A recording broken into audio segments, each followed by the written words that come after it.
That may be the greatest catch I've ever seen in my life. Okay, guys. Okay. I hear y'all. I know y'all want weekly ranking videos. I'm going to come out and tell y'all right now, though.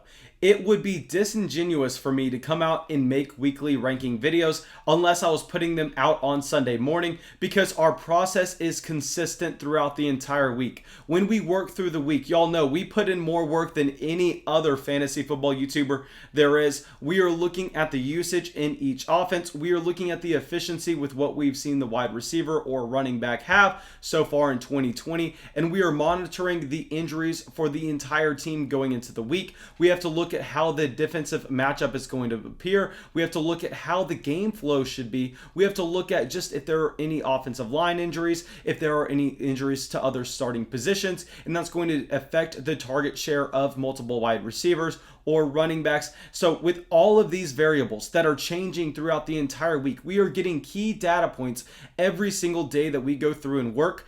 Anybody who's coming out here and making a ranking video for you on a Tuesday, they are honestly kind of doing you a disservice, because if they are saying that they have a finalized set of rankings on a Tuesday and it's only going to change based on 1 or 2 injuries, no, guys, that's just not possible, because they are missing out on so many variables throughout the entire week that we need to be able to take into account.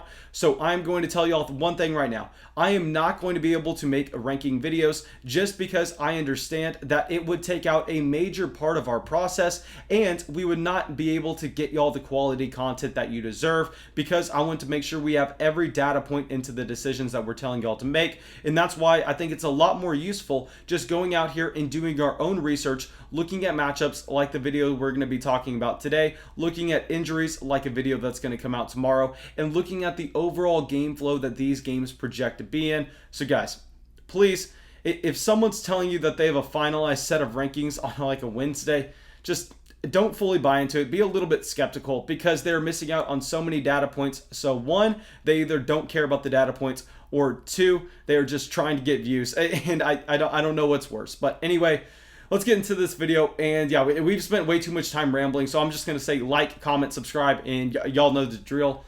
But here, let's talk about 5 running backs that I don't think we should be starting this week. And let's start it off with Kenyan Drake. Yeah, I know we're just going to dive into Kenyan Drake, our #1 running back sell coming into the week. Yes, we were on him entirely last week. He actually made our must-start running back list last week because he had a fantastic matchup against the Dallas Cowboys. And honestly, we were hoping that with that great matchup, it was going to be a get-right game for him in terms of the usage that he was going to see out of the backfield.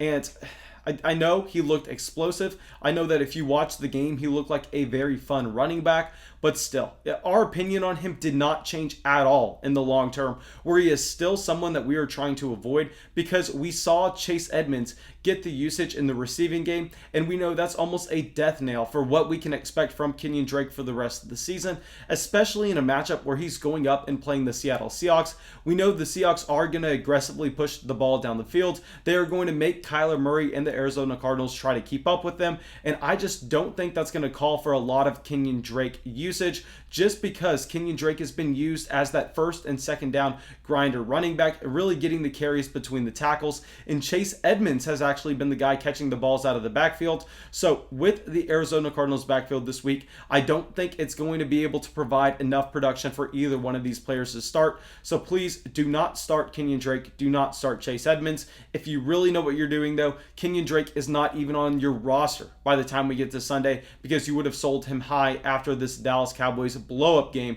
that we saw on Monday night.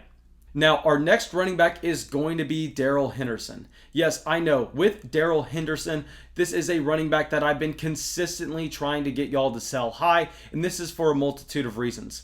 1, we don't even see Sean McVay currently willing to give him a full workload. We are seeing just Sean McVay go out and use Malcolm Brown a decent amount in just overall every game package. We saw this in a matchup against the New York Giants a few weeks ago. Just with Darrell Henderson, even with Cam Akers on the bench, we still aren't projecting him to have a full workload on this offense. And now, speaking of Cam Akers, I think that it is going to be possible for Cam Akers to start getting more involved down the stretch in 2020. I think that maybe he was rushed back from his injury just a little bit too soon, which is why we only saw him have 1 snap this past week. But just understanding that there is that outside chance that Cam Akers does come in, because Sean McVay is consistently saying how he wants to see him have more usage.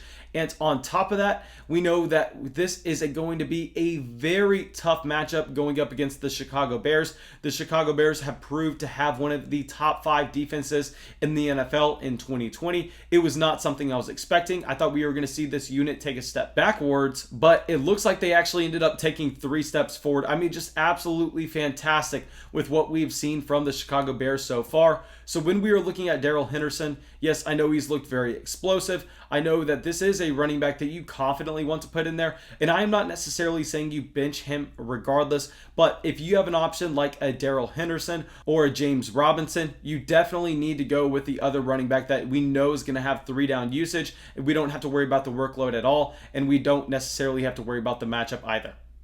Now, our next running back actually has a fantastic matchup, and this is Devin Singletary.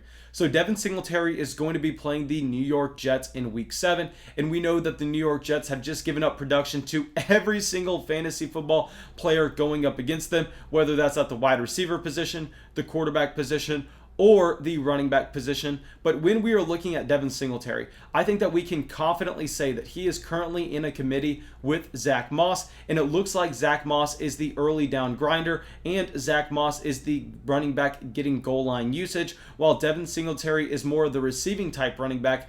And here, I'll say we love the receiving role that Devin Singletary has for the entire 2020 season, but still, knowing this is an undersized running back, that's not necessarily going to see a lot of volume. And on top of that, this is a game where the Buffalo Bills should be heavy favorites.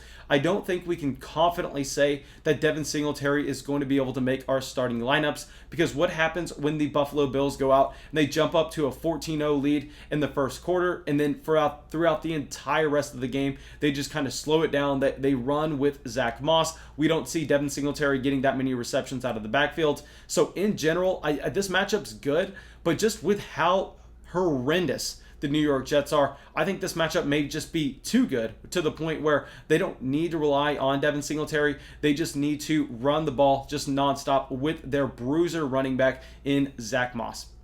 Now, our next running back is someone that I think that, yes, he is a current value in fantasy football, just with everyone almost being completely off of him at this current moment, but Melvin Gordon. So with Melvin Gordon, I will say that no, we do not want to start him this week.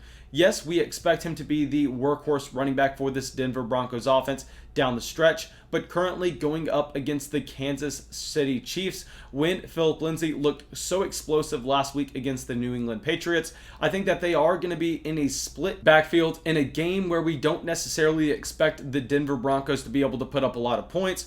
I think that the Kansas City Chiefs are definitely going to be able to control this game throughout the entire game.